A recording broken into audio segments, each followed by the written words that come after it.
In a small town called Moreville, a mysterious crime occurred that shook the entire city. It was a murder of a wealthy man named William Collins, and the police discovered his body in his abandoned house. However, the strange thing was that there was no evidence of the crime. Detective John Adams took it upon himself to solve this puzzle. He was smart and determined, but this case proved to be more challenging than he expected. He interviewed the key witnesses and examined the evidence, but he couldn't find any clear leads. Days passed, and John couldn't make progress towards solving the mystery. On a dark night, he took another look at the case file. He noticed something peculiar about the timing of the incident. There was something inconsistent that raised his suspicions. He began to carefully analyze the evidence and untangle the intertwined threads.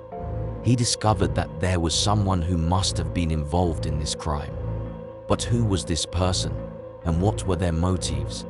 Deep into the investigation, John analyzed the evidence meticulously to uncover the mystery behind this enigmatic crime. He decided to start by talking to the victim's wife, Amelia Collins, who was present in the house on the night of the crime. Amelia appeared distraught and sad, mentioning that her husband was facing financial problems and had many enemies.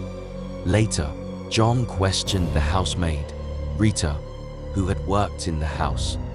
Rita recounted noticing strange behavior from the wife and believed that unreasonable things were happening. John realized that he needed to focus on the victim's mindset and his surroundings. He followed some subtle clues in the house and found a peculiar note tucked away in a drawer. It contained a mysterious phrase, "The mind is the key." John began to realize that the crime was related to something bigger than just a regular murder. It involved intertwined minds and complex secrets. He decided to investigate the mindsets and ideas that the perpetrator might have drawn inspiration from during his research. John discovered that William was obsessed with the idea of developing a unique technology that could read minds. He believed that it could improve the world by facilitating communication between minds. As he followed these leads, he met a former psychologist, Dr. Alison Morgan. She informed him that William had been pushing boundaries and had kept his experiments hidden from everyone. Despite the technology being in its primitive stages, it seemed that someone had dangerously exploited William's discoveries.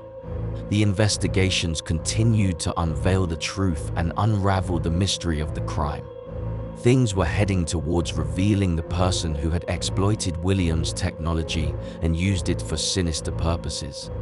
As John and Alison studied the evidence, they received cryptic hints indicating that the killer was part of a secret organization. Their goal was to use the technology to control people's minds and achieve their evil objectives. On a dark night, they discovered a secret underground laboratory containing advanced devices for mind control. It turned out that the killer possessed exceptional mental abilities and was seeking to spread chaos and control. John and Alison found themselves face to face with the killer in the secret lab. The killer had extraordinary mental powers and was using them maliciously to achieve their dark goals. A fierce battle ensued between John and the killer. The killer used mind technology to manipulate the thoughts of John and Alison, but they managed to resist and used their intelligence to fight back. In a moment of weakness for the killer, John activated an emergency system in the laboratory, which disabled the technology and restored calm. They seized this opportunity to apprehend the killer and bring them to justice,